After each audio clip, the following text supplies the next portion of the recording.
Assalamualaikum warahmatullahi wabarakatuh. Perkenalkan, nama saya Lukman Hakim dari Fakultas Teknik Sipil Universitas 17 Agustus 1945 Semarang.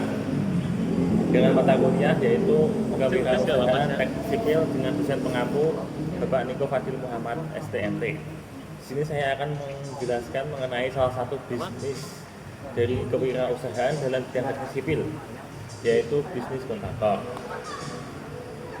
Di sini apa saja yang akan kami jelaskan, yaitu yang pertama pengertian kontraktor, yang kedua sistem layanan jasa kontraktor, tiga benefit dan resiko dari kontraktor, empat hal-hal apa saja yang harus disiapkan untuk menjadi seorang kontraktor. Yang pertama, pengertian kontraktor. Apa itu kontraktor? Kontraktor adalah pihak atau perusahaan yang menerima berdasarkan kontrak kerja untuk melaksanakan proyek tertentu sesuai dengan kesepakatan antara kontraktor dan pemilik proyek. Proyek yang dikerjakan kontraktor biasanya berupa pembangunan gedung, jalan, jembatan, instalasi listrik, dan pekerjaan teknik lainnya. Kontraktor adalah pihak baik individu maupun perusahaan yang bertanggung jawab dalam melaksanakan suatu pekerjaan berdasarkan perjanjian atau kontrak kerja dengan pemilik proyek. Umumnya, kontraktor bekerja di bidang konstruksi seperti pembangunan gedung, jembatan, jalan, dan infrastruktur lainnya.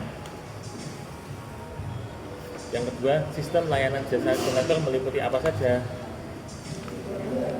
Yang pertama, layanan jasa kontraktor meliputi berbagai jenis pekerjaan yang berkaitan dengan pelaksanaan proyek konstruksi dan renovasi. Secara umum, layanan tersebut mencakup 1. Pekerjaan konstruksi bangunan, yaitu meliputi bangunan gedung rumah tinggal, gedung perkantoran, apartemen, pabrik, gedung, dan fasilitas umum lainnya.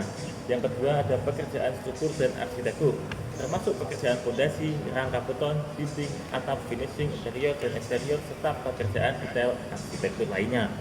Yang ketiga adalah pekerjaan instalasi MEP, meliputi pemasangan sistem listrik, air bersih, dan pembuangan, AC, HVAC, pompa air, pemanas air, dan instalasi lainnya.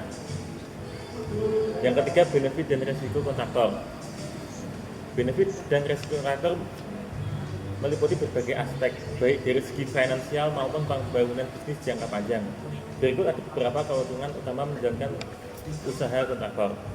Yang pertama, potensi keuntungan finansial yang besar. Proyek konstruksi biasanya bernilai tinggi, sehingga jika dikelola dengan baik, usaha kontraktor bisa menghasilkan margin keuntungan yang signifikan dari setiap proyek. Yang kedua, permintaan yang konsisten. Kebutuhan akan pembangunan dan renovasi terus berkembang seiring pertumbuhan penduduk, urbanisasi, perkembangan infrastruktur.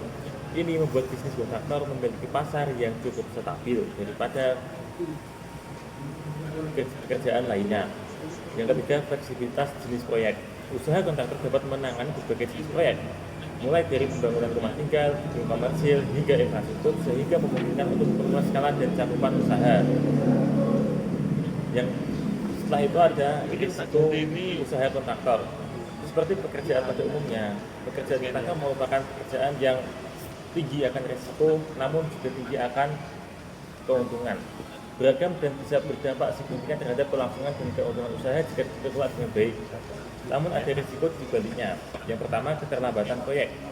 Terlambatnya pengiriman material, cuaca buruk, dan teknis di lapangan dapat menyebabkan keterlambatan penyelesaian proyek. Hal ini dapat memberikan pukulan telak kepada pemilik proyek sehingga banyak kontraktor yang jatuh ke dalam ranah hukum. Yang kedua, kondisi keuangan yang tidak stabil. Arus kas dalam proyek konstruksi seiring tidak stabil karena pembayaran dilakukan bertahap. Yang kedua, biaya tak terduga. Harga material yang naik tiba-tiba atau kebutuhan tambahan di lapangan.